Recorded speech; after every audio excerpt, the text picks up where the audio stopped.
Saudi अरब का वाक़या सुने हो ना, जद्दा वाला। एक औरत बेचारी दर्द से कराह रही थी, दर्द से, और जद्दा के टैक्सी ड्राइवर बेचारा, उसको कोई कस्टमर नहीं मिला तो वो रुमाल मुंह पे डाल के लेटा हुआ था। जल्दी से औरत आई उसके पास, देखिए मुझे दर्द ज़े हो रहा है, बच्चे की पैदाइश की तकलीफ़, ज़रा कोई करीब के हॉस्पिटल में लेके चलो, मुझे जल्दी से इलाज के लिए जाना है। ड्राइवर ने देखा, टैक्सी ड्राइवर ने, उसने कहा भाई औरत परेशान है, पेट बड़ा। उसने जल्दी से टैक्सी खोली, आओ बहन बैठो। उसने जल्दी से बिठाया और चल दिया, जद्दा के हॉस्पिटल में लेके पहुँचा। और उसमें एंट्री होती है, तुम लेके आए हो, हाँ, लिख दिया। अब ये बैठा है कि जल्दी से वो चेकअप करा के आए, तब हमें पैसा दे, जितना हुआ मेरे रियाल। उधर पता चला साहब उसको एडमिट कर लिया गया है, अभी वो 2-3 दिन रहेगी, आप उसके साथ आए हैं। इसने कहा जी। कहा ठीक है, उसको एडमिट कर लिया गया है। और उसने सोचा कि चलो अब हम चलें, 1-2 दिन के बाद आऊँगा, देख लूँगा अगर बच्चा अच्छा पैदा, अभी इतनी जल्दी छुट्टी थोड़ी हो जाएगी, डिलीवरी का मामला है, जब गुजरूँगा तब ले लूँगा पैसा। ऐसा वो चला गया। ये घर में जैसे ही लेटा, इशा के बाद सोया, फजर की नमाज जमात के साथ पढ़ने जाता था और फजर के बाद टैक्सी चलाता था। फजर की नमाज पढ़ के जैसे ही घर आया, इसकी बीवी ब्रेड और आमलेट बना के लाई, टेलीफोन की घंटी बजने लगी इसके घर पर, क्योंकि जब रजिस्टर पे जब इसने औरत को छोड़ा तो अपने घर का मोबाइल फ़ोन और नंबर सब लिख दिया था। फ़ोन फला बोल रहे हो जी, भोपाल के रहने वाले थे ये लोग, टैक्सी चलाते थे 20 साल से सऊदी अरब में, जद्दा में। अच्छा तुम यहाँ अपने घर पे आराम कर रहे हो? का क्या हुआ? अरे कल तुम अपनी बीवी को हॉस्पिटल में छोड़ के गए हो ना, बच्चा हुआ है लड़का, आओ और अपनी बीवी को लेके जाओ यहां से। कहता है डॉक्टर दिमाग तुम्हारा ठीक है? बीवी? अच्छा हुआ ये फोन मैंने उठाया, कहीं मेरी बीवी ने उठाया हुआ होता तो कयामत आज ही आ गई होती। कहा आ रहे हो या मैं पुलिस भेजूं तुम्हारे घर? जिस औरत को यहाँ एडमिट कराने आए हो उसने कहा वही मेरा शौहर था जो यहाँ छोड़ के गया है, मैं आ रहा हूँ, तेरा सत्यानाश जाए चुड़ैल डाइन। उसने टैक्सी चलाई और धर से चलाता हुआ चला गया। कहने लगा क्या बदतमीजी है? उसने कहा तुम मुझे छोड़ के चले गए, तुम्हें शर्म नहीं आई? मैं कितनी परेशान रोना शुरू कर दिया। औरत के आंसुओं में भी बड़ी ताकत होती है। वो कहने लगा ये क्या बदतमीजी है? डॉक्टर साहब ये मेरी बीवी नहीं है। डॉक्टर साहब नोक झोंक तो सब घरों में हो जाती है, थोड़ी सी लड़ाई हो गई, हमें यहाँ छोड़ के चला गया। नहीं मैं ये बेटा अरे मेरा नहीं है, चलो अपने घर के झगड़े अपने घर में खत्म करो, चलो। उसने कहा ऐसा है चेकअप कर लो। चेकअप कहा डीएनए टेस्ट करे। ये लड़का आदमी तैयार, कहने लगा ठीक है मैं डीएनए टेस्ट करूंगा। मामला इतना बढ़ गया कि डीएनए टेस्ट की नौबत आ गई। जब इसका ब्लड निकाला जाने लगा और लड़के का ब्लड, तब औरत क्या कहती है, डॉक्टर साहब डीएनए टेस्ट कर लीजिए, लेकिन मशीन कभी कभी गलत रिपोर्ट भी दे देती है। अभी आदमी चिल्लाते हुए कहता चुप, गलत रिपोर्ट दे देती है। अभी पता चलता है 2 घंटे के बाद, 3 घंटे बाद जब रिपोर्ट आएगी, या 2 दिन 3 दिन के बाद, तब पता चलेगा। डॉक्टर साहब इसको यहीं रखिए, 2 दिन के बाद रिपोर्ट आएगी, मैं यहाँ हूँ। 2 दिन के बाद गया, डॉक्टर साहब क्या आया? डॉक्टर साहब ने कहा बिल्कुल गलत, ये तुम्हारा बेटा है ही नहीं, जाओ। वो औरत पैर पे गिर गई। डॉक्टर साहब मैंने कहा था ना कि मशीन की रिपोर्ट कभी कभी गलत आ सकती है। आई, अल्लाह की कसम यही मेरा पति है, यही मेरा हस्बैंड है, यही मेरा आदमी है। डॉक्टर कहता है औरत नकले मत दिखा, चट, ये तो इसका बेटा है ही नहीं, साफ साफ रिपोर्ट में आ गया ये बेटा किसी और का है, इसका नहीं है। वो कहने खूब रोई। डॉक्टर कहता मेरी बहन मैं तुम्हें कैसे बताऊं, इस आदमी की रिपोर्ट इतनी डेंजर है, इस आदमी की रिपोर्ट में तो ये आया है कि ये जिंदगी में कभी बाप बन ही नहीं सकता। तुम कह रही हो कि इसका बेटा ये तो बाप बनने के लायक नहीं है। अब इस आदमी का दिमाग खराब। क्या कह रहे हो डॉक्टर? कहा तुम बाप नहीं बन सकते हो। भाई सॉरी, रिपोर्ट में हे डॉक्टर मेरे 6 बच्चे हैं, तू कह रहा बाप नहीं बन सकते? डॉक्टर बड़ा परेशान। डॉक्टर कहता है ऐसा केस मेरी जिंदगी में पहली बार आया है। अब औरत कहती देखो मैंने कहा था ना कि रिपोर्ट कभी कभी गलत हो जाती है। यह आदमी बोला चुप, ये रिपोर्ट तो सही है कि ये बच्चा मेरा नहीं है, लेकिन ये रिपोर्ट गलत है कि मैं बाप नहीं बन सकता। दोबारा करो। डॉक्टर ने फाइल फेंकी, भाग, मेरा दिमाग खराब करके रख दिया तुम लोगों ने, जा यहाँ से, जाइए बेटा तुम्हारा नहीं है, जा पता लगा। अब वो फाइल उठाई और टैक्सी में रखा और चलने लगा। बाप नहीं बन सकता, हाँ, बड़बड़ाता हुआ जा रहा है। फिर सोचता है, जमील साहब अगर ये रिपोर्ट सही है तो पता लगाओ ये खेत कौन जोत रहा है, ये बच्चे हैं किसके। सीधे घर में घुसा, टैक्सी लेके आया, मारी दरवाजे पे लात। बीवी कहती इतने गुस्से में दरवाजा खोला, उठाई चप्पल अपने पैर की 15-20 पहले मार दी। तुम तो रोज इज्जत करते थे, आज क्या हो गया तुम्हें? कस्टमर नहीं मिले, पैसेंजर नहीं मिले तो उसका गुस्सा मेरे ऊपर क्यों उतार रहे हो? कस्टमर का गुस्सा नहीं उतार रहा हूं, पहले ये बता कि ये 6 बच्चे किसके हैं। औरत कहती है आपको क्या हो गया? पूरी जिंदगी अमानतदारी के साथ में चली आपके साथ और आपने कभी हाथ नहीं उठाया, और आज कहते बच्चे किसके? फिर बता रही कि नहीं बता रही? तेरा झूठ छुप नहीं सकता, पता चल चुका है मुझे। ये मेरी रिपोर्ट कहती है कि मैं बाप नहीं बन सकता। ये बता कि बच्चे किसके? तो मारो नहीं, मैं बता रही हूं। कहा क्या? का गुस्सा ठंडा करो पहले। अब वो तो हो ही जाएगा, पहले बता। कहा कि आप का भाई भी रहता है ना यहाँ, आप रात में टैक्सी चलाते हैं, दिन में वो रात में चलाता है। मतलब आप जब दिन में टैक्सी चलाते हैं तो वो रात में टैक्सी चलाकर घर में आ जाता है, फिर वो दिन भर घर में रहता है, और जब आप रात में घर पे आते हैं सोने के लिए तो वो रात में टैक्सी चलाने के लिए चला जाता है। आपकी ड्यूटी दिन की है, उसकी रात की है। मेरे शौहर गुस्सा मत होइए, ये बच्चे उसी के हैं, क्योंकि मुझे उम्मीद थी कि तुम बाप नहीं बन पाओगे। कहा कि अभी यहाँ तेरा क्या, यहाँ तो सीधे गर्दन कटेगी तेरी, कत्ल। उसने उसी वक्त टिकट बनवाए और वापस भोपाल में आया और अपनी बीवी को तलाक दिया। और इद्दत गुजारने के बाद कहा छोटे भाई से, जब छोटे भाई ने ही मेरे पेट में छुरी भोंक दी और जब बच्चे ही तुम्हारे हैं तो बेहतर यह है कि तुम ही इस औरत को अपने निकाह में रखो, मैंने इसको तलाक दे दी है। बड़े भाई की बीवी को कौन संभाल रहा था? छोटा भाई, देवर। अब ईमानदारी के साथ बताओ ये हदीस कैसी लग रही है? अरअयतल हम्व या रसूलल्लाह, अल्लाह के रसूल क्या देवर से भी पर्दा करूं? अल्लाह के नबी ने कहा हम्वुल मौत, देवर तो मौत है भाभी के लिए। औरों से थोड़ी बहुत पर्दे में कमी हो जाए तो चलेगी, लेकिन देवर तो हर वक्त वहीं रहता, आना जाना। देवर भाभी के लिए मौत है। बंगाल वालों सुन लो, ये चंद मदरसे जो चल रहे हैं आज इनकी बरकत है कि औरतें कुछ बंगाल की सरजमीन पर नकाब और बुर्का और के पर्दे के साथ दिखाई देती हैं, वरना मैं 20 साल पहले जब आया था तो बुर्का नाम की चीज दूर दूर तक नजर नहीं आती थी। 20 साल पहले जब आता था एक साथ मर्द और औरतें तालाब में नहाते थे। गुस्लखाने ऐसे बने हुए नहीं थे, मौलाना जर्जिस को भी तालाब में नहाना पड़ता था।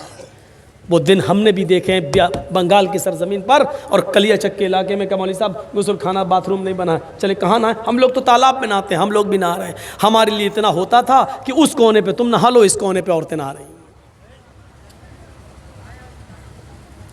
ये चंद मदरसों की बरकतें हैं आज जो थोड़ा बहुत पर्दा दिखाई दे रहा है, लेकिन मजीद अभी पर्दे की जरूरत है, मजीद पर्दे की जरूरत है। हजरत फातिमा जैसा पर्दा के इंतकाल के वक्त अपने शौहर से कह रही हैं, अली जब मेरा इंतकाल हो जाए तो मुझे दिन के उजाले में नहीं, रात की तारीकी में और रात के अंधेरे में दफन करने के लिए ले जाना। पूछा फातिमा ऐसा क्यों कह रही हो? कहा अली मैं नहीं चाहती हूं कि जब मेरा जनाजा निकले तो दिन के उजाले में निकले और मेरे कफन पर गैर मर्द की नजर पड़े। मैं चाहती हूं कि मेरा जनाजा रात के अंधेरे में निकले और मेरे मुर्दा जिस्म पर पड़े हुए कफन पर भी किसी गैर मर्द की नजर न पड़े। ये पर्दा जो हिंदू धर्म के अंदर है वो इस्लाम के अंदर भी है। मेरे प्यारे साथियों, ये समानताएं हैं।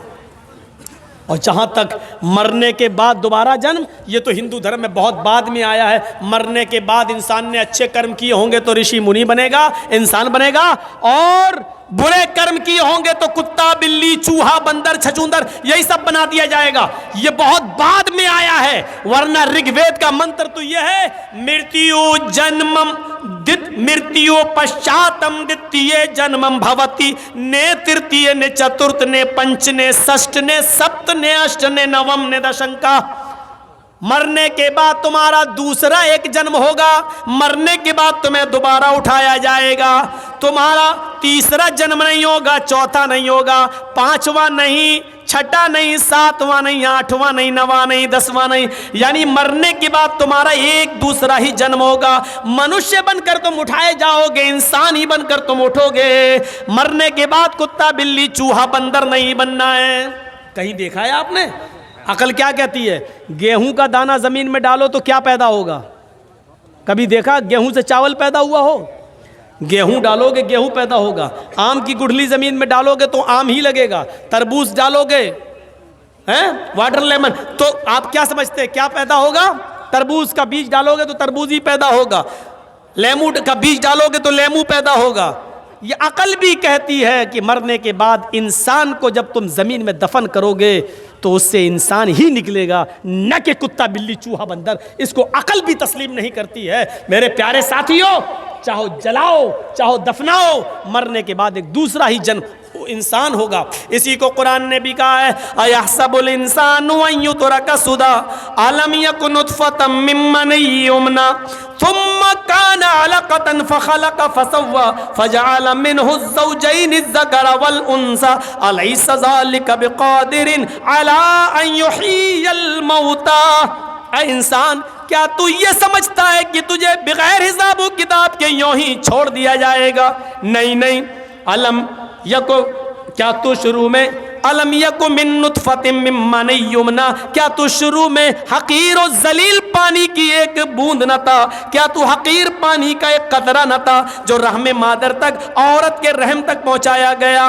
अल्लाह रब्बुल आलमीन ने उसी पानी के कतरे को बना सवा कर दुरुस्त किया, उसी से गोश्त का लोथड़ा बनाया, जमा हुआ खून बनाया, गोश्त का लोथड़ा बनाया, फिर उससे हड्डी बनाई, फिर हड्डियों में गोश्त पहनाया और फिर उससे एक जीता जागता इंसान बना दिया। उसी पानी के कतरे से मजबूत खोपड़ी बनाई, उसी पानी के कतरे से इतना नर्म भेजा बनाया कि 2 उंगलियों के बीच में रख दो, मसल दो। उसी पानी के कतरे से अल्लाह ने इतना नर्म नाजुक हार्ड दिल बनाया कि अगर उसकी धड़कनें बंद हो जाएं तो दुनिया का कोई डॉक्टर उसकी धड़कनें जारी नहीं कर सकता है। और उसी पानी के कतरे से अल्लाह ने तुम्हारे दिमाग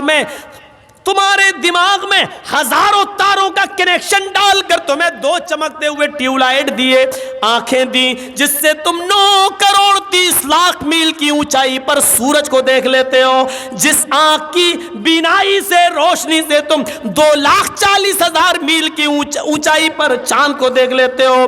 करोड़ों अरबों और खरबों मील की ऊंचाई पर तुम सितारों को देख लेते हो, आसमान को देख लेते हो। अल्लाह ने उसी पानी के कतरे से ये सब कुछ बनाया। ओ मेरे बंदो, जब मैं ये सब कुछ तुम्हारी माँ के पेट में बना सकता हूँ और तुम्हें बनाकर बाहर ला सकता हूँ, फजअला मिनहु ज़ौजैनि ज़कर वल उन्सा, लड़का और लड़की भी बना सकता हूँ, मर्द औरत भी बना सकता हूँ, नर और मादा भी बना सकता हूँ, तो फिर तुम ही बताओ, क्या तुम्हारे मरने के बाद, क्या वो अल्लाह इस बात पर कादिर नहीं है कि तुम्हें मरने के बाद दोबारा जीवित कर दे? क्या वो अल्लाह इस बात पर कादिर नहीं है कि इंसानों तुम्हें मरने के बाद वो दोबारा उठाए? अरे तुम्हारी हड्डियों को वो दोबारा जमा कर दे, क्या वो इस बात पर कादिर नहीं है? अयहसबुल इंसानु अल्लन नजमा इज़ामा बला कादिरीन अला अन नुसव्विया बनाना। इंसान ये समझता है कि हम उसकी हड्डियों को जमा नहीं कर पाएंगे, हम उसकी हड्डियों को एकत्रित नहीं कर पाएंगे, जमा नहीं कर सकेंगे। अरे हड्डियां तो छोड़, आए इंसान, बला कादिरीना अला नुसव्विया बनाना, हम तो तेरी उंगलियों के पोर तक को बनाने पे कादिर है। ये उंगलियों के पोर जानते हो कितना ताकतवर होता है? आपने रखा मशीन पर, फौरन बता दिया आपका नाम क्या है, फिंगरप्रिंट। आज आधार कार्ड बनता है ना तो फिंगरप्रिंट लिए जाते हैं, पासपोर्ट बनता है फिंगरप्रिंट। आप मौलाना जी इसके नाम से पासपोर्ट है आपका, आप जमील अहमद, अशफाक अहमद, मोहम्मद अजहरुद्दीन, इस नाम से आप नहीं भाग सकते हो। अगर आपने फर्जी पासपोर्ट बना लिया तो दुबई में पकड़े जाओगे, सऊदीया में पकड़े जाओगे, अमेरिका में पकड़े जाओगे। जैसे ही वहाँ फिंगरप्रिंट लिया गया, उंगली रखी फौरन, अरे इरशाद अहमद के नाम से, अच्छा जमील अहमद के नाम, नहीं, ये तो मोहम्मद जर्जीस के नाम से फौरन इंडिया गवर्नमेंट के हवाले कर दिया जाएगा। नहीं भाग सकते। जब तुम एक उंगली के निशान से इंडिया छोड़कर दुनिया के दूसरे मुल्क में नहीं जा सकते हो तो क्या अल्लाह रब्बुल आलमीन तुम्हें छोड़ देगा? भाग सकते हो, उसकी दी हुई अकल से फिंगरप्रिंट मशीन बना सकती है साइंटिस्ट लोग, तो क्या अल्लाह के पास ऐसा कोई आला नहीं है? उंगलियों के पोर कह रहा, हड्डियां तो छोड़ो, उंगलियों के पोर तक बनाने पर हम कादिर हैं। बल युरीदुल इंसानुल यफजुरा मामा, इंसान तो ये चाहता है कि वो आगे भी बुराइयां करता रहे, गंदे काम, बुरे काम, गुनाहों के काम करता रहे। यसअलु अय्याना यौमुल क़यामा, वो पूछता फिरता कयामत कब आएगी। मजाक में कहता है ए मौलाना साहब कयामत कब आएगी? शराबी जुआरी लोग मौलाना कयामत में बोल रहे हैं, कयामत कब आएगी? मजाक में। यसअलु अय्याना यौमुल क़यामा, वो सवाल करता मजाक में कि कयामत कब आएगी। फ़इज़ा बरिक़ल बसरु व ख़ज़फ़ल क़मरु व जुमिय शम्सु वल क़मर, जब आंखें चुंधिया जाएंगी, व ख़सफ़ल क़मर, चांद बेनूर हो जाएगा, व जुमिय शम्सु वल क़मर, और चांद सूरज दोनों मिला दिए जाएंगे, जमा कर दिए जाएंगे। उस दिन इंसान इस हालत को देखेगा तो कहेगा यक़ूलुल इंसानु यौमइज़िन अयनल मफ़र, आज हम कहाँ भागे, आज भागने की जगह कहाँ है, आज मैं कहाँ छिपूँ, आज मैं अपना चेहरा कहाँ छिपाऊँ। कल्ला ला वज़र, नहीं, भागने की कोई जगह नहीं है। आज तू भागना भी चाहेगा तो भाग नहीं पाएगा।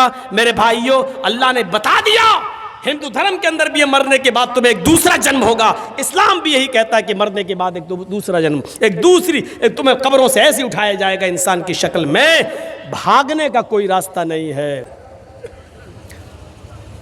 वो एक नहीं 1,00,000 पिटीशन भी दे दे, अर्जी दे दे कुरान करीम की 26 आयतों को निकालने की, लेकिन सुप्रीम कोर्ट को ये अथॉरिटी और पावर है ही नहीं कि वो किसी भी धार्मिक पुस्तक और किसी भी मजहबी किताब से कोई चीज़ निकाल दे या बढ़ा दे। वो अपने आप खारिज होना थी। लेकिन हमें अफसोस है उन मुसलमानों के ऊपर कि वो जो मकसद में कामयाब होना चाह रहा था, हमने उसको उसके मकसद में कामयाब कर दिया। दुनिया में ऐसी बहुत सी मजहबी किताबें हैं, धार्मिक ग्रंथ हैं, जिसमें बहुत सी ऐसी चीज़ें हैं जो हम भी कह सकते हैं कि निकाला जाए, लेकिन सुप्रीम कोर्ट को अथॉरिटी पावर नहीं है। डॉक्टर अंबेडकर कह कह के थक गए, मनुस्मृति से ये निकालो, मनुस्मृति से ये निकालो, ऋग्वेद से ये निकालो, अथर्ववेद से ये निकालो, इसमें हरिजन के साथ ये हो रहा है, शूद्र को इस बुरी नज़र से देखा जा रहा है, कह कह के थक गए, लेकिन नहीं निकाला गया। सुप्रीम कोर्ट को अथॉरिटी और पावर ही नहीं है। ये पिटीशन खारिज होना थी और आज नहीं तो कल होगी, लेकिन हमें किसी को हीरो नहीं बनाना चाहिए था। एक चीज़ मुझे बहुत बुरी भी लगी, हमारे मुअज़्ज़ज़ मेहमान जब बोले और बोल के जब यहाँ से गए तो आपने एक जुमला कसा, खेला हो बे। ये दीनी जलसा है, इसमें आपको ये जुमला नहीं बोलना चाहिए था। लेकिन हाँ, इतना मैं जानता हूँ और मेरी इसी बात को गांठ बांध लेना कि बंगाल की आवाम बहुत समझदार है। मुझे ये कहने की ज़रूरत ही नहीं है कि आपको कहाँ जाना है। वैसे भी आप देख रहे हैं कि जी हिंदुस्तान मेरे हाथ धोकर नहीं, नहा धो के पीछे पड़ा हुआ है। मैं इतना जानता हूँ कि बंगाल वाले बहुत समझदार हैं, उनको किस तरफ जाना है ये ख़ुद अच्छी तरीक़े से जानते हैं।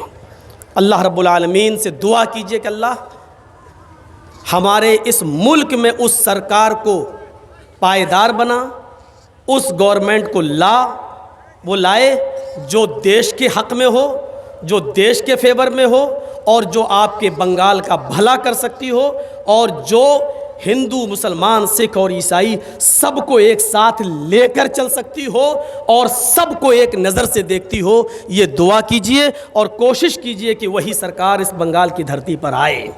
मैंने किसी का नाम नहीं लिया, लेकिन बहुत कुछ कह दिया। अल इशारत तुकफिल अक़ल, अक्लमंद लोगों के लिए इशारा काफ़ी है।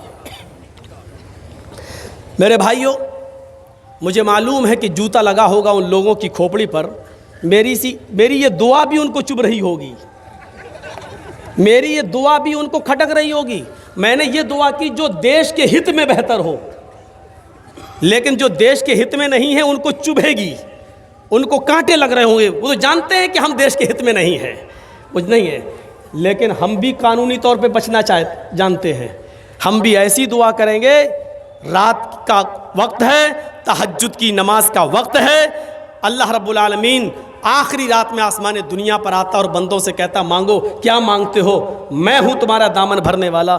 मैं आज की इस दुआ में सिर्फ इतना ही मांगता हूँ कि अल्लाह अमन पसंद और शांति प्रिय और अमन और सुकून को चाहने वाली सरकार इस बंगाल की धरती पर आ जाए, और जो सबको लेके साथ में चलती हो, जिसकी नज़र में हिंदू, मुसलमान, सिख, ईसाई, यहूदी और जैनी ये सब चीज़ें ना हो, जो सबका भला करती हो और सबको साथ लेके चलती हो। आज मुझे हज़रत उमर फ़ारूक का वो कौल याद आ रहा है, उन्होंने कहा था अमालुकुम उम्मालुकुम, जैसे तुम्हारे आमाल होंगे वैसे तुम्हारे ऊपर हुक्मरां मुसल्लत होंगे।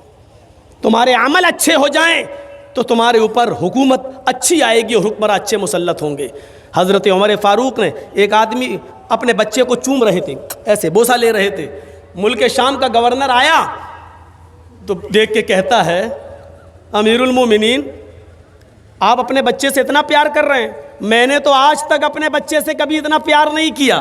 इस वाक़े को सुनिएगा, मैंने तो आज तक अपने बच्चे को कभी इतना प्यार नहीं किया, कभी चूमा ही नहीं। हज़रत उमर ने अपने बच्चे को ज़मीन पे बिठाया और क्या कहा, आतिनी अल जायज़ा, मैंने तुझे मुल्क शाम का गवर्नर बनाकर बहुत बड़ी गलती की है, अपनी डिग्री वापस कर, अपनी पोस्ट वापस कर, अपना ओहदा वापस कर। उसने डिग्री वापस कर दी। हज़रत उमर ने उसको गवर्नरी के पोस्ट से हटा दिया। उसने कहा मेरी गलती क्या है, मेरा बच्चा, मैं अपने बच्चे से प्यार नहीं करता हूं तो इसमें मेरी गलती, इसमें गलती क्या, आपने मुझे पोस्ट से क्यों हटाया। हजरत उमर ने क्या कहा, हजरत उमर ने कहा जो शख्स अपने बच्चे से प्यार नहीं कर सकता वो मुल्क शाम की रियाया और वहां की पब्लिक से भी प्यार नहीं कर सकता है, इसलिए मैंने तुमसे ये डिग्री, ये ओहदा ले लिया है।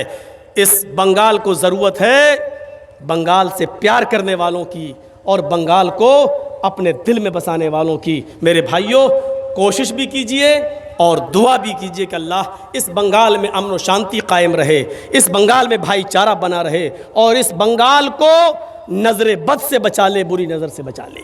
बस अब देखता हूँ कल जी न्यूज़ या जी हिंदुस्तान क्या देता है, हमारी इन बातों में क्या पकड़ता है, कल देखूँगा। हो सकता है 4-5 साल पुरानी बातें कहते, कहाँ छिपा है, कहाँ भागा फिर रहा है, कहाँ मुँह छिप, हो सकता है वही सारी बातें कहे, लेकिन आज की तकरीर तो नहीं देगा वो, ये हमें मालूम है। चलिए मैं अपनी बात को अब आगे करता हूँ। कुरान करीम की जो आयत मैंने आपके सामने पढ़ी है वो भाईचारा और प्रेम सिखलाती है, और अल्लाह ताला ने कुरान की इस आयत में ये फरमाया कि आदम से लेकर, मनु से लेकर, आशू से लेकर मुहम्मदुर रसूलुल्लाह तक, नराशंस तक, कल की अवतार तक, जितने भी नबी आए हमने सारे नबियों को, रसूलों को, महान पुरुषों को, ऋषियों को, पैगंबरों को एक ही दीन दिया था, एक ही धर्म दिया था, और ईश्वरीय धर्म एक ही है। दे दीजिए, ईश्वरीय धर्म एक ही है। एक धारणा अपने जहन से निकाल दो, लोग ये समझते हैं कि ये इस्लाम जो धर्म है ये मुसलमानों का धर्म है और ये मोहम्मद साहब ने दिया है। ये सबसे बड़ी गलती है। इस्लाम धर्म मुसलमानों का धर्म नहीं है। इस्लाम धर्म पहले मनुष्य, पहले ऋषि मनु से लेकर अंतिम महाईश दूत तक, लास्ट मैसेंजर तक, जितने भी पैगंबर, ऋषि, मुनि आए, जितने भी अवतार आए, सबका धर्म यही है। मोहम्मद साहब तो मात्र, मुहम्मदुर रसूलुल्लाह तो मात्र उन चीज़ों को लागू किए हैं जो लोगों ने गड़बड़ी पैदा कर दी थी। शरअ लकुम मिनद्दीनी मा वस्सा बिही नूहन वल्लज़ी औहैना इलैक, ऐ मोहम्मद सल्लल्लाहु अलैहि वसल्लम, हमने आपको नया धर्म देकर नहीं भेजा। ये लीजिए, कोई नया धर्म नहीं दिया। आपसे पहले भी जिन लोगों को हमने धर्म दिया था वो यही, आपसे पहले कौन आए थे? नूह। नूह, और नूह को वेदों में क्या कहा गया? मनु। और मनु इतनी महान शख्सियत गुजरी है कि मनु के नाम पर पूरी एक किताब है, मनुस्मृति, जो हिंदू धर्म में नाक का दर्जा रखती है। मनुस्मृति, देखिए मनु के आदेश को। हमने यही धर्म मनु को देकर भेजा था। पता ये चला कि यह धर्म मोहम्मद सल्लल्लाहु अलैहि वसल्लम से पहले नूह अलैहिस्सलाम भी ला चुके हैं, मनु भी ला चुके हैं। वल्लज़ी औहैना इलैक वमा वस्सैना बिही इब्राहीम व मूसा व ईसा अन अकीमुद्दीन। और आए मोहम्मद सल्लल्लाहु अलैहि वसल्लम, आपसे पहले यही धर्म हमने इब्राहीम को देकर भेजा था, मूसा को देकर भी भेजा था, ईसा को देकर भी भेजा था। मनु यानी नूह भी यही धर्म लेकर आए, इब्राहीम जिसको ब्रह्म कहा गया वेदों में, ब्रह्म भी यही धर्म लेकर आए, मूसा भी यही धर्म लेकर आए, जिनको मोसेस कहा गया है ओल्ड टेस्टामेंट के अंदर और वेदों में, मोसेस मूसा, और बाइबल में ईसा को जीसस कहा गया, और हिंदू धर्म में ईशु, यही धर्म ईशु भी लेके आए। जब सबका धर्म यही है तो फिर झगड़े कैसे? सबका धर्म यही है तो इख्तिलाफ कैसा? सबका धर्म यही है तो फिर झगड़े कैसे? इनको समझना पड़ेगा मेरे भाइयों। कुछ पॉलिटिकल पार्टियां हमें एक दूसरे के करीब नहीं आने देती हैं, हमें एक दूसरे के खिलाफ उकसाती हैं, वरना धर्म के आधार पर अगर धार्मिक विद्वानों को एक स्टेज पर लाया जाए तो दूध का दूध और पानी का पानी अलग हो जाएगा। एक ही धर्म है सबका, एक ही धर्म। अच्छा, आप अपने धर्म को क्या कहते हैं? इस्लाम। हिंदू भाइयों के धर्म का नाम क्या है? हिंदू नहीं, हिंदू किसी धर्म का नाम नहीं है, ये जहन से साफ कर लीजिए आप। हिंदू एक जाति है, एक कौम है, हिंदू किसी धर्म का नाम नहीं है। हिंदू धर्म का नाम है सनातन धर्म या शाश्वत धर्म। अब देख लीजिए, सनातन का माना क्या होता है? शांति वाला। और शाश्वत का माना क्या होता है? आकाश से धरती तक सुरक्षित, जिसका कोई नुक्ता ना बदला जाए, जिसका कोई जबर जेर ना बदला जाए। ठीक है, जा रहे हैं, बिल्कुल बिल्कुल, ठीक ठीक, मिलूंगा तो ठीक है। इसको समझ लीजिए, सनातन धर्म सबको शांति की दावत देने वाला। और इस्लाम का माना क्या होता है? सबको सलामती की दावत देने वाला, शांति प्रिय। देखिए, सनातन का भी वही माना, इस्लाम का भी वही माना। शाश्वत धर्म, आकाश से धरती तक आने वाला सुरक्षित धर्म। आसमान से जमीन तक सुरक्षित आने वाली किताब कौन सी है? कुरान। ये चले हैं चिपिद्दी और चिपिद्दी के शोरबे, कुरान की 26 आयतें निकाल दो। अरे तेरी खोपड़ी में अगर वो आयतें नहीं बैठ रही हैं तो अपने दिमाग का गोबर साफ कर। कुरान की आयतों के बारे में कह रहा है, 26 आयतें साफ करो, निकालो। अल्लाह ने ऐसा निकाला कि उसकी पत्नी तक उसको छोड़ के भाग गई। तू कुरान की आयतों को निकाल रहा था, तेरी औलाद ने तुझे निकाल दिया। कोई बचेगा नहीं, मजाक उड़ाओगे तो इस किताब का। ये छोटे छोटे बच्चे, जिस बच्चे की मैं पगड़ी बांध रहा था, पगड़ी लंबी थी, बच्चा छोटा था। हमने भी जिंदगी में किसी की दस्तार बंदी नहीं बांधी। सारी कायनात की किताबें एक मैदान में लाकर इकट्ठा कर दो और सबको जला दो। दुनिया में कोई भी आदमी ऐसा नहीं होगा जो अपनी किताब को दोबारा लिख ले, क्योंकि दुनिया में कोई किताब ऐसी नहीं है कि जिसको मुंह जबानी किसी को याद हो। सारी किताबें जलाने के बाद फिर आप देखिए कि कौन सी किताब बच गई, तो वो किताब जरूर जल जाएगी जो कागज के टुकड़ों पर लिखी हुई है। लेकिन उस बच्चे के सीने से वो किताब कैसे निकलेगी जिसकी मैंने अभी दस्तार बंदी की है। पूरे कुरान को जला देने के बाद भी यूपी के योगी जी खुश हो जाएंगे, हमने कुरान जला दिया। मोदी जी खुश हो जाएंगे कि हमने कुरान को मिटा मिटा दिया। लेकिन 1 साल के बाद और 2 साल के बाद इस 9-10 साल के बच्चे से अगर आप कहोगे क्या वो किताब मिट गई, ये बच्चा अलिफ लाम मीम से शुरू करके व नास तक सुना देगा और ये साबित कर देगा कि दुनिया की कोई ताकत नहीं, तुम तो मामूली लोग हो, तुम तो मेरे पैरों में लगे हुए जूते की लगी हुई गंदगी के मुकाबले में नहीं हो। सारी कायनात मिलकर भी कुरान तो छोड़ो, 26 आयतें तो छोड़ो, उसका एक नुक्ता भी दाएं से बाएं नहीं कर सकती हैं। ये अथॉरिटी, ये पावर अल्लाह ने किसी को नहीं दिया। इन्ना नहनु नज़्ज़लना ज़िक्रा व इन्ना लहू लहाफ़िज़ून, नाजिल करने वाले भी हम हैं और हिफाजत करने वाले भी हम हैं। इसकी हिफाजत मैं समझता हूँ नाम लेने की ज़रूरत नहीं है। 26 आयतें किसने निकलवाई, आप भी मत लीजिएगा। ये 2-2 कोड़ियों के लोगों के नाम लेकर मैं करोड़ों की तकरीर बेकार नहीं करना चाहता। इनकी कोई औकात नहीं है कि इनका नाम लिया जाए। कुरान और हदीस की कोई कीमत लगा सकता है? करोड़ों अरबों की तकरीर हम बेकार नहीं करना चाहते हैं ऐसे लफंगों के नाम लेकर। हाथ धरा हुआ है इसलिए बेचारा भौंक रहा है। जिस दिन हाथ हट जाएगा भौंकना भी बंद हो जाएगा। बहुत बड़ी बात कह रहा हूं मैं। ये औंकना भौंकना वाला जुमला आज मैं बोल रहा हूं ना, बस भौंकता कौन है वो हम नहीं बोल रहे हैं बस। लेकिन मैंने कहा बंगाल की आवाम बहुत समझदार है, सब जानती है कि हम क्या कह रहे हैं, तो इनको भौंकने दो। आप पीछे मुड़ के मत देखिए, इनकी इतनी औकात नहीं है कि कुरान की 26 आयतें तो छोड़ो, एक नुक्ता भी इधर से उधर कर दें। पूरी दुनिया से एहतिजाज शुरू हो जाएगा, पूरी दुनिया से।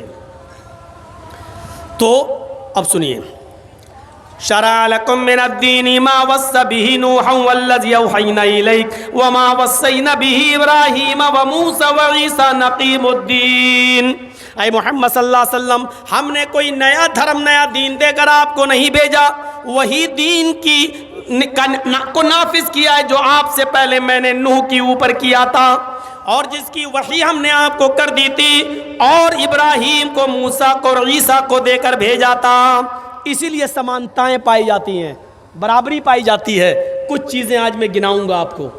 पहली चीज़ देखिए, हमारे यहाँ कलमा है, इधर भी कलमा है। हमारे यहाँ नमाज है, इधर भी नमाज है। हमारे यहाँ औरतों का पर्दा है, इधर भी औरतों का पर्दा है। हमारे यहाँ मरने के बाद दोबारा ज़िंदगी है, उधर भी मरने के बाद दोबारा ज़िंदगी है।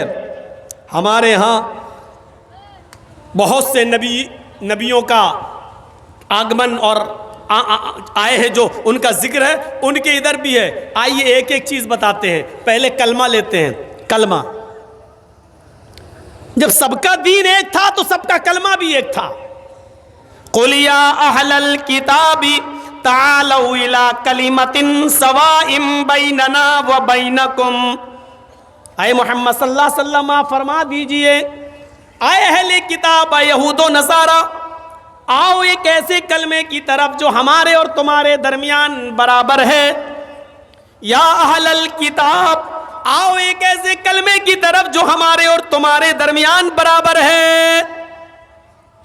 आए यहूदियों, आए ईसाइयों, वो तुम्हारा भी कलमा है और हमारा भी कलमा है, उस कलमे में कोई अंतर नहीं है। देखिए, नूह अलैहिस्सलाम का भी कलमा यही था, ला इलाहा इल्लल्लाह नूह रसूलुल्लाह।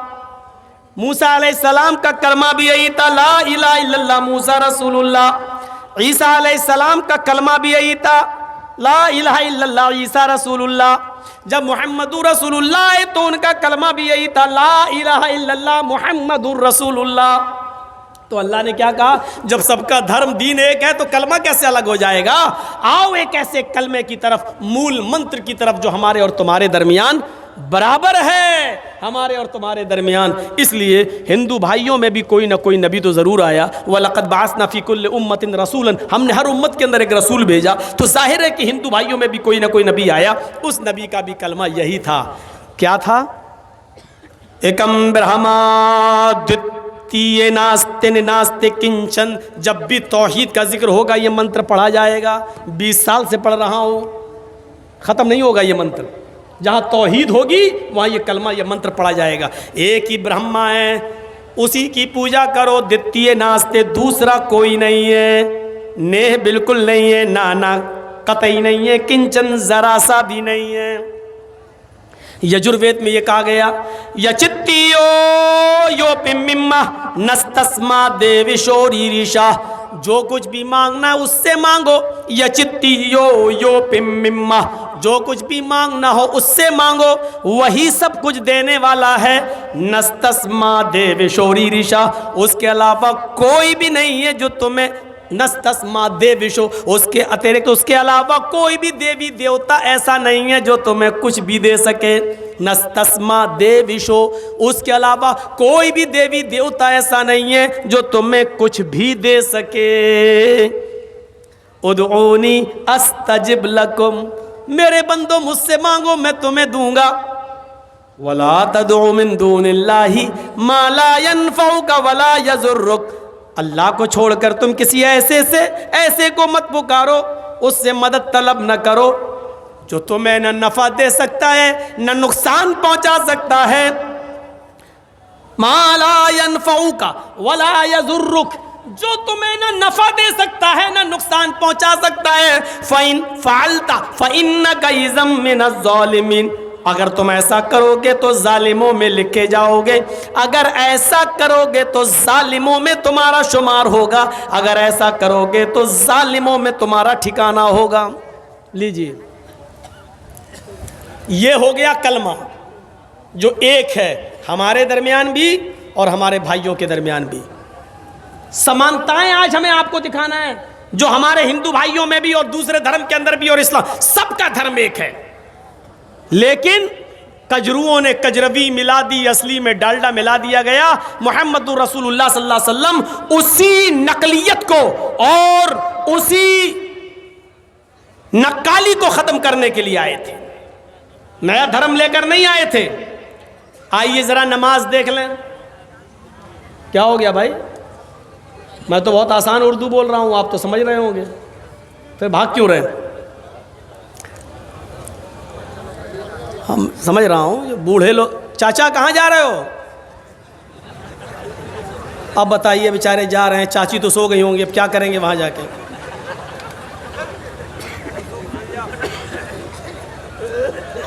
सुनिए सुनिए सुनिए, नमाज दूसरी चीज़ हमने कहा था। नमाज भी देखिए, दुनिया के हर मज़हब के अंदर, जहाँ तक यहूदियों का सवाल है तो कुरान कहता है मूसा अलैहिस्सलातु वस्सलाम ने कहा था, अल्लाह रब्बुल आलमीन ने मूसा अलैहिस्सलाम को हुक्म दिया, ये कुरान में आज भी मौजूद है, फ़अबुदूनी व अक़िमिस्सलाता लिज़िक्री, आए मूसा तुम सिर्फ और सिर्फ मेरी इबादत करो। फ़अबुदूनी व अक़िमिस्सलाता लिज़िक्री, आए मूसा तुम मेरी इबादत करो और मेरी इबादत के लिए, मेरे ही जिक्र के लिए तुम नमाज कायम करो। यहूदियों के अंदर भी नमाज, और आज भी यहूदी पढ़ते हैं नमाज। कभी जाइए, मौका लगे आपको तो, जहाँ जिन इलाकों में यहूदी हैं वहाँ देख लो, वो पढ़ते ज़रूर हैं, वो 2 ही रकात पढ़ते हैं लेकिन पढ़ते हैं। उनके यहाँ 5 वक्त की नमाज नहीं है, सिर्फ 2 टाइम नमाज पढ़ते हैं आज भी यहूदी। लेकिन उन्होंने रुकू ख़त्म कर दिया है, सिर्फ क़याम करते हैं और सजदा करते हैं, रुकू नहीं है। 2 रकात पढ़ते हैं और बिल्कुल ऐसे ही पढ़ते हैं जैसे हम और आप पढ़ते हैं, और सलाम भी फेरते हैं, सलाम ऐसे, मतलब इंग्लिश में बोलते हैं ऐसे, दाएं बाएं सलाम भी फेरते हैं। नमाज उनके यहाँ, और 2 टाइम की नमाज है। शायद यही वजह है कि अल्लाह के रसूल सल्लल्लाहु अलैहि वसल्लम जब मेराज पर गए और मेराज से वापस आए तो बार बार मूसा अलैहिस्सलाम पूछ रहे थे क्या मिला? कहा 50 वक्त की नमाज। कहा इतनी नहीं पढ़ पाएगी आपकी उम्मत, इन्ना उम्मतक ला तुतीक, आपकी उम्मत इतनी नहीं पढ़ पाएगी। फिर गए, अल्लाह ने फिर कम कर दिया, 10 कम कर दी, कितनी रह गई? 40। मूसा अलैहिस्सलाम ने फिर कहा नहीं पढ़ पाएगी, फिर गए, अल्लाह मेरी उम्मत इतनी भी नहीं पढ़ पाएगी, 10 और कम हो गई, कितनी रह गई? 30। मूसा ने कहा 30 भी नहीं पढ़ पाएंगी, फिर गए 20, फिर गए 10। मूसा ने कहा कि नहीं अभी और जाओ। कहा मूसा कितनी बार जाऊं? कहा जाओ, अल्लाह बड़ा मेहरबान है। गए, अल्लाह मूसा कह रहा कि इतनी भी नहीं पढ़ पाएंगे। अच्छा मूसा भेज रहा है बार बार। हाँ, क्या चाहते हो? अल्लाह मेरी उम्मत और थोड़ी सी कम कर दे, क़यामत के दिन मेरी उम्मत नमाज न पढ़ने की वजह से जहन्नम में जाए, सबसे ज़्यादा तकलीफ मुझे होगी। मेरी उम्मत तखफीफ कर दी, बार बार लफ्ज देखिए, इन्ना उम्मतक ला तुतीक, आपकी उम्मत में ताकत नहीं है इतनी नमाज पढ़ने की। उम्मत का नाम सुनते थे फिर चले जाते थे, अल्लाह और कम और कम। कितनी रह गई? 5। मूसा अलैहिस्सलाम ने फिर मिल गए, कहा क्या हुआ? कहा 5 वक्त 5 कम हो गए। अब नहीं। मूसा अलैहिस्सलाम ने कहा एक बार और जाओ। कहा कि अब क्या पूरी खत्म करा लूं? कहा एक बार और जाओ। आए मोहम्मद, आपकी उम्मत 5 वक्त की भी नहीं पढ़ पाएगी।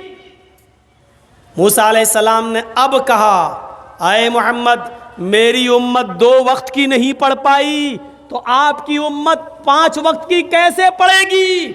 इस हदीस से पता चल रहा है कि मूसा अलैहिस्सलाम पर 2 वक्त की नमाज फर्ज थी, और यहूदी आज भी 2 टाइम की नमाज पढ़ रहे हैं।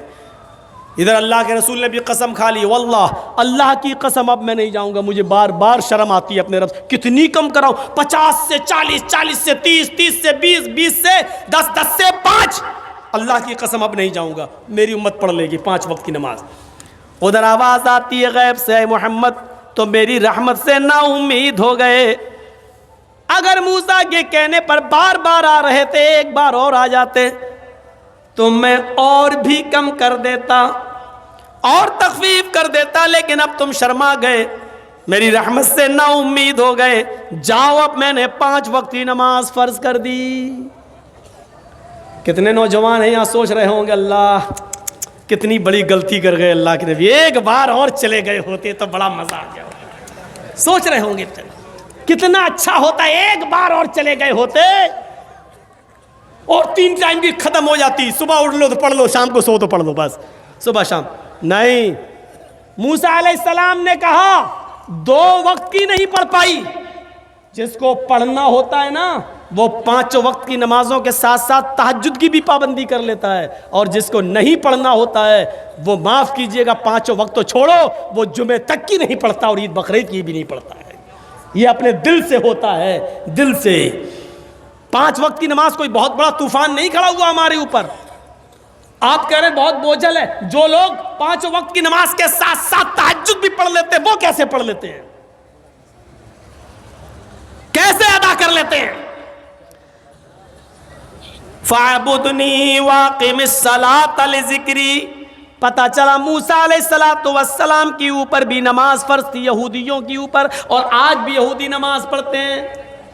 ये नमाज ईसाइयों में भी थी। ईसा अलैहिस्सलाम ने फरमाया, व औसानी बिस्सलाती वज़्ज़काह, मेरे रब ने मुझे हुक्म दिया है नमाज पढ़ने का और ज़कात अदा करने का। ये नमाज ईसाइयों पर भी फर्ज थी। ईसा अलैहिस्सलाम ने कहा, व औसानी बिस्सलाती वज़्ज़काह, मुझे वसीयत की गई, मुझे हुक्म दिया गया मेरे रब की तरफ से, मुझे ऑर्डर मिला है मैं नमाज पढ़ूं और ज़कात अदा करूं। ये नमाज ईसाइयों में भी पढ़ी जाती है और आज भी पढ़ी जा रही है। ये नमाज इब्राहीम अलैहिस्सलातु वस्सलाम पर भी फर्ज थी। इब्राहीम पर बहुत लोग ईमान नहीं लाए, 85 साल तक दावत और तबलीग में व्यस्त रहे, मसरूफ रहे, लेकिन इब्राहीम के ऊपर कोई ईमान नहीं लाया सिवाय उनके भतीजे लूत अलैहिस्सलाम के। वो खुद एक नबी थे। उनकी दोनों बीवियां हाजरा और सारा, और उनके बेटे इस्माइल, बाद में इसहाक। इन चंद लोगों के अलावा पूरी मेहनत और कोशिश की, लेकिन उनके ऊपर ईमान लाने वाले लोग पैदा नहीं हुए, लेकिन उन पर भी नमाज फर्ज थी। हजरत इब्राहीम ये कहा करते थे, इन्ना सलाती व नुसुकी व महयाया व ममाती लिल्लाहि रब्बिल आलमीन। अल्लाह मेरी नमाज, इन्ना सलाती, अल्लाह मेरी नमाज, व नुसुकी, और मेरी कुर्बानी, व महयाया, और मेरी जिंदगी, व ममाती, और मेरी मौत, लिल्लाहि रब्बिल आलमीन, अल्लाह रब्बुल आलमीन के लिए है। नमाज इब्राहीम अलैहिस्सलाम पर भी फ़र्ज थी। तो देख रहे हैं हर मज़हब के अंदर फ़र्ज है। हिंदू धर्म कैसे रह सकता है? हिंदू भाई कैसे रह सकते हैं कि उनमें नमाज ना हो? उनमें भी तो कोई ना कोई नबी आया था। योगी युज्जीत सततमात्मानं रहस्य स्थिता एकाकी तातिमा निराशीर परिग्रह। श्रीमद् भागवत गीता अध्याय नंबर 6 और मंत्र नंबर 10। जब पूजा करो तो पूरे शरीर का योग कर लो। योगी, यूपी वाला नहीं बता रहा हूं मैं, आप लोग इसको मत समझ लेना। योगी युज्जीत, ये गीता वाला योगी बता रहा हूं।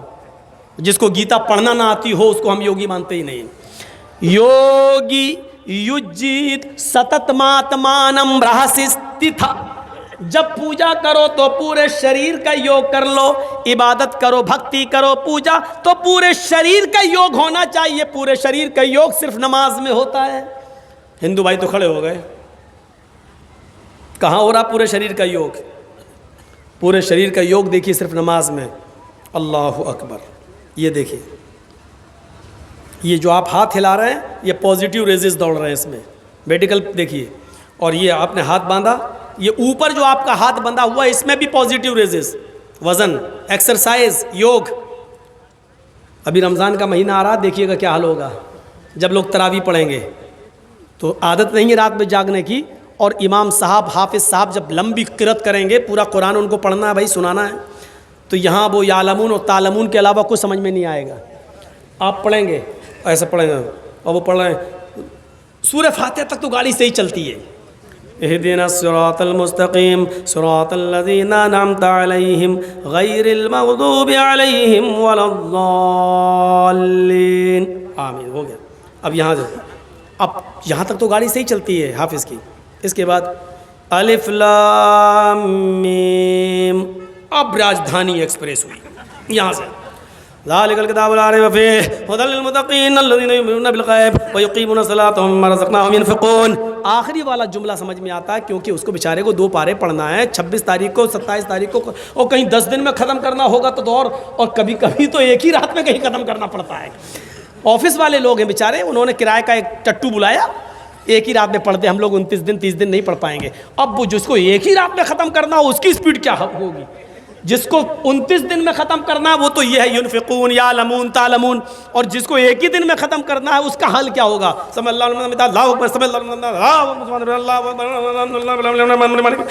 ये चल रही होती राजधानी एक्सप्रेस। और यहाँ पर कुछ लोग होंगे जो ऐसे नींद बांधे होंगे, अब सो रहे होंगे, फिर हाथ बांध लेंगे, क्योंकि यहाँ बोझ पड़ता है, एक्सरसाइज है ये हाथ की। बहुत से लोग यहाँ बांधेंगे, वो हाथ गिर ही नहीं सकता। नोट कर लो, हाथ नहीं गिरेगा। अल्लाहु अकबर, अल्हम्दुलिल्लाह रब्बिल आलमीन। गर्दन झुकेगी उनकी, हाथ नहीं छूट सकता क्योंकि पॉजिटिव रेजिस नहीं हो। ये होगा, लेकिन हाथ नहीं छूटेगा। क्यों? क्योंकि यहाँ वजन नहीं, एक्सरसाइज नहीं है। हाथ हृदय नमः। हाय अर्जुन, जब ईश्वर की पूजा करने के लिए खड़े हो तो अपने दोनों हाथों को हृदय सीने पर रख लो। लगता है कृष्ण जी भी अहले हदीस थे, ऐसा महसूस हो रहा है। सीने पे रख लो। हिंदू भाई हमेशा याद रखिए, सीने ही पे हाथ रखते हैं कि नहीं रखते? पूजा करते तो ऐसे रखते हैं, हम लोग ऐसे रखते हैं, लेकिन रखेंगे सीने पर। क्यों? उनके धर्म में भी लिखा है हृदय, सीने पर, क्योंकि भक्ति पूजा दिल से होती है। कोई भी पूजा पेट से नहीं होती। अब पेट के लिए लोग करने लगे हैं, वो अलग बात है। अब पेट के लिए करने लगे, पेट के लिए तो झाड़ फूक भी करने लगे। तंबाकू वाला पान खाया हुआ है, बोली साहब मेरे बेटे को बुखार आया तो दम कर दो,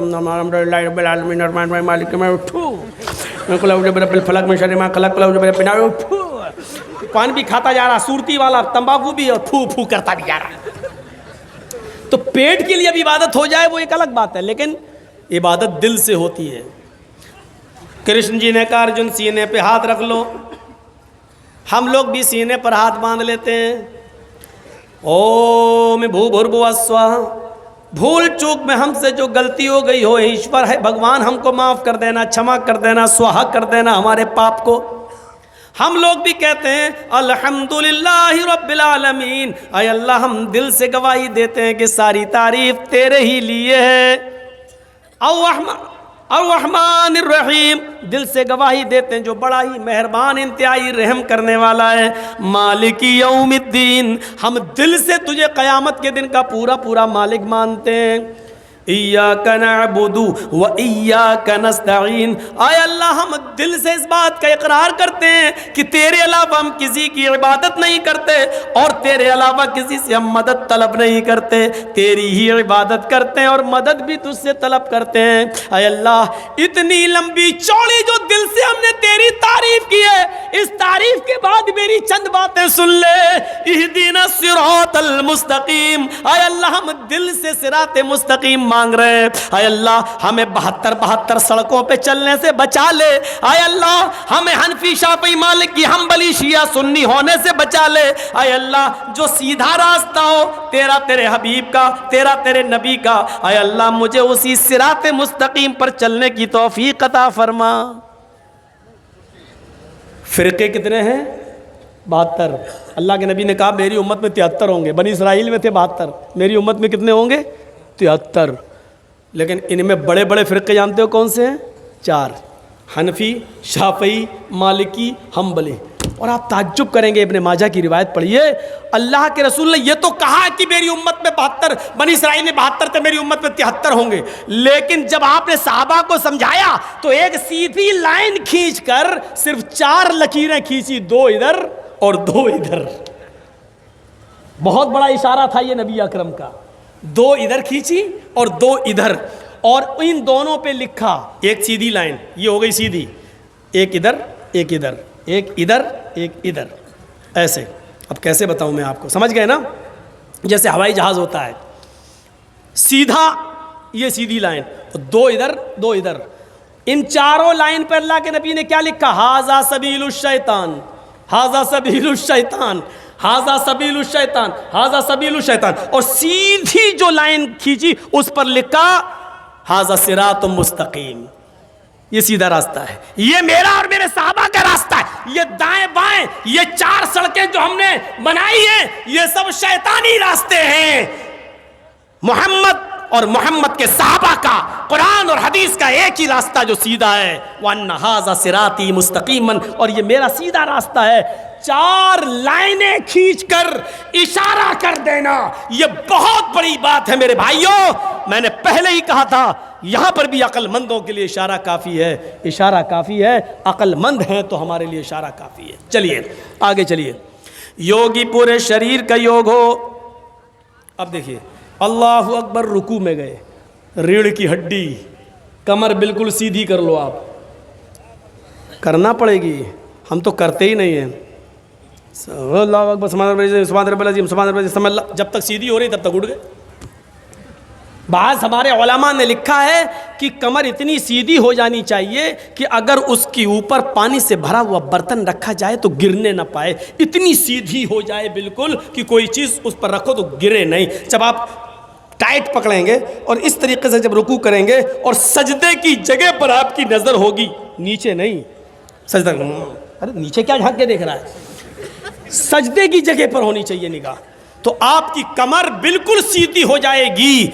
डॉक्टर मोरिस बुकाए, बहुत बड़े डॉक्टर गुजरे हैं अमेरिका के अंदर, इन्होंने लिखा अपनी किताब के अंदर, मुहम्मदुर रसूलुल्लाह ने जो रुकू बताया है, मुसलमान 5 वक्त नमाज पढ़ता है, अगर वैसा रुकू करने लगे जैसा मोहम्मद सल्लल्लाहु अलैहि वसल्लम ने बताया है, तो इस आदमी को कभी रीढ़ की हड्डी के दर्द और रीढ़ की हड्डी के कैंसर की बीमारी नहीं हो सकती है। इतना बड़ा इलाज बता दिया अल्लाह के रसूल ने, लेकिन आज हो रही है बीमारी। इसका मतलब ये कि हमारे रुकू और सजदे सही नहीं है। समी अल्लाहु लिमन हमिदा, अल्लाहु अकबर कहकर जब आप सजदे में जा रहे हैं तो आपके दोनों पैरों की उंगलियां मुड़ी हुई होनी चाहिए, आपके दोनों पैर मिले हुए होना चाहिए। जब उंगलियां आपकी मुड़ी हुई होंगी तो उंगलियों से जो नस, जो रगें खिंचेंगी वो आपके दिमाग तक जा रही हैं, पूरे जिस्म की एक्सरसाइज। और जब आप सजदे में जाते हैं, इसीलिए सजदे को लंबा करने का हुक्म है। मेरा बंदा मेरे सबसे ज़्यादा करीब तब होता है जब वो सजदे में होता है। लोग सजदा ज़्यादा लंबा करते हैं। अल्लाह के रसूल सल्लल्लाहु अलैहि वसल्लम सजदा इतना लंबा किया करते थे कि हज़रत आयशा कहती हैं जब रात की तारीकी में आप तहज्जुद में होते, सजदा करते, तो मुझे ऐसा लगता कि अल्लाह के रसूल सजदे में इंतकाल कर गए, उठेंगे ही नहीं। शायद अब आपको झंझोड़ना पड़ेगा, कहीं ऐसा तो नहीं कि अल्लाह के नबी का इंतकाल हो गया। इतना लंबा सजदा। और जब आदमी सजदे में जाता तो डॉक्टर मोरिस बुकाय कहते हैं इंसान के जिस्म का पूरा खून उसकी रगों में, दिमाग की हर एक नस तक, हर एक रग तक पहुंच जाता है, जिससे उसको ब्रेन हेमरेज की बीमारी नहीं होती है और उसका दिमाग नॉर्मल रहता है, उसको ब्लड प्रेशर की बीमारी नहीं होती है, उसको टेंशन ज़्यादा नहीं होते, इसलिए कि खून दिमाग में जितना पहुंचना चाहिए वो सजदे ही की हालत में पहुंचता है। मेरे भाइयों, ये नमाज पूरी एक मेडिकल साइंस से भरी हुई है।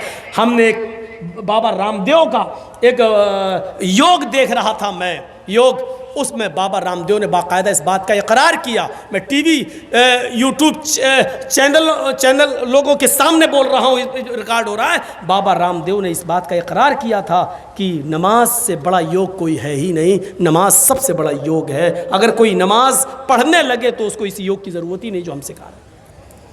नमाज पूरा अरे जिसकी शुरुआत योगी से हुई हो, उससे बड़ा योग क्या हो सकता है? योगी, पूरे शरीर का योग करने वाले बन जाओ, तब तुम्हारी पूजा हो। यहां तो हाल क्या है, हमारे हिंदू भाई अब इतना भी नहीं कर रहे। वैसे तो हिंदू धर्म में हाथ भी जोड़ लिए जाते हैं, अब तो इतना भी नहीं करते। अब तो नई नवेली बीवी बैठी हुई है मोटरसाइकिल पर, भिग मंगनी गाड़ी पे बैठे हुए हैं, लड़की के बाप ने इंटरनेशनल भिखारी समझ के दामाद को दे दी, ले जा, मेरी बेटी तो खुश रहेगी, तू भिखारी है तो क्या हुआ, चल दे दी। अब वो बेचारा अपनी बीवी को बिठाल के चला रहा, सामने हनुमान जी की मूर्ति, नहीं उठेगा, उतरेगा नहीं गाड़ी से, क्यों? जल्दी में है, नई बीवी है। लेकिन भगवान नाराज ना हो जाएं इसलिए खोपड़ी तो हिला देगा। 10 किलो की खोपड़ी हिला दी, बढ़ गए आगे, हाथ जोड़ना नहीं, ये नहीं हो रहा। मैं जब पाकिस्तान गया था प्रोग्राम के लिए, तो पहली मर्तबा मैं ट्रेन से गया था, उसके बाद 3 बार और गया हूँ, तो वो मैं बाई प्लेन गया हूँ। तो लाहौर तक तो मैं बस से गया था, वो जो चल रही थी पहले बस जो चली थी दिल्ली से लाहौर तक, समझौता जो अटल बिहारी वाजपेयी जी के दौर से शुरू हुई थी, तो उसके बाद चलती रही, उसमें गया था मैं। तो लाहौर से कराची तक जब ट्रेन पे गया तो वहाँ की ट्रेनें तो ऐसी थीं कि फ्री का पाउडर लगता था चेहरे पे, इतनी धूल उड़ती थी। बहरहाल पहुँचे तो हर स्टेशन पर एक मज़ार बना हुआ है। लाहौर से कराची तक 24 घंटे बल्कि 28 घंटे लगे थे मुझे पहुंचने में। तेज़ रू एक्सप्रेस थी वो, उसका नाम तेज़ रू एक्सप्रेस। उस एक्सप्रेस पे मैं बैठ के गया था, तो जैसे यहाँ हमारे हिंदू भाई मंदिरों के सामने हूँ हिलाते हैं, ऐसे ही वहाँ खिड़की वाली सीट के लिए लोग लड़ते हैं मुसलमान लोग। और हर स्टेशन के ऊपर एक मज़ार बना हुआ है, और वो भी ऐसे ही जाते हैं, जो भी मज़ार गुजर रहा है, बाबा सर झुकाते हुए ऐसे कर रहे, बाबा मज़ार ऐसे, और गुजर रहे हैं। मैंने कहा ओफ, मैंने कहा सही जगह आया हूँ तकरीर करने के लिए।